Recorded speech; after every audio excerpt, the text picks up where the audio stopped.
धरती पर उस दिन सब कुछ सामान्य था। हरे भरे जंगल, गूंजती दहाड़े और विशालकाय डायनासोरों की भारी चाल से कांपती जमीन। लगता था जैसे ये दुनिया हमेशा ऐसी ही रहेगी। लेकिन विनाश कभी शोर मचाकर नहीं आता, वो धीरे धीरे खामोशी से दस्तक देता है। वो शाम जो आखिरी थी, सूरज ढल रहा था। एक विशाल टायरानोसॉरस नदी किनारे खड़ा था। आसमान में पक्षियों की तरह उड़ते पेट्रोसॉर चक्कर लगा रहे थे। सब कुछ शांत था, बहुत ज्यादा शांत। तभी आसमान में एक अजीब सी चमक उभरी।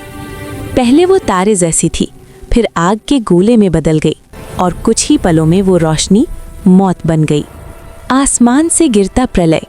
वो कोई साधारण उल्का नहीं थी, वो थी एक 10-15 किलोमीटर चौड़ी आग की चट्टान जो धरती की ओर पागल रफ्तार से बढ़ रही थी। हवा चीखने लगी, आसमान जलने लगा। डायनासोर घबरा गए। उन्होंने कभी ऐसा खतरा नहीं देखा था। और फिर एक पल में सब कुछ खत्म हो गया। उल्कापिंड समुद्र के पास आकर टकराया। धमाका इतना भीषण था कि जमीन फट गई। समुद्र दीवार बनकर उठा। हजारों किलोमीटर दूर तक आग की लपटें फैल गईं। जो डायनासोर पास थे वे उसी पल भस्म हो गए। जो दूर थे उनके लिए मौत ने थोड़ा इंतजार किया था। आग की बारिश।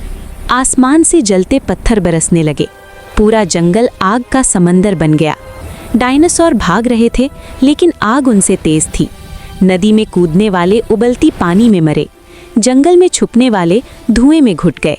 धरती अब रहने की जगह नहीं रही थी। सूरज का अंत। टकराव के बाद धूल और राख आसमान में छा गई। दिन रात में बदल गया। सूरज महीनों तक दिखाई नहीं दिया। पेड़ पौधे बिना रोशनी मरने लगे। शाकाहारी डायनासोर भूख से गिरने लगे। मांसाहारी, जिनकी ताकत पर दुनिया कांपती थी, अब लाशें ढूंढते भटक रहे थे। आग के बाद बर्फ। जहां कभी आग थी, वहां अब भयानक ठंड ने डेरा डाल लिया। धरती एक बर्फीली कब्रगाह बन चुकी थी। ये था इम्पैक्ट विंटर। जो डायनासोर आग से बचे थे, वे ठंड और भूख से नहीं बच सके। आखिरी दहाड़। एक दिन जंगल में दहाड़ गूंजनी बंद हो गई।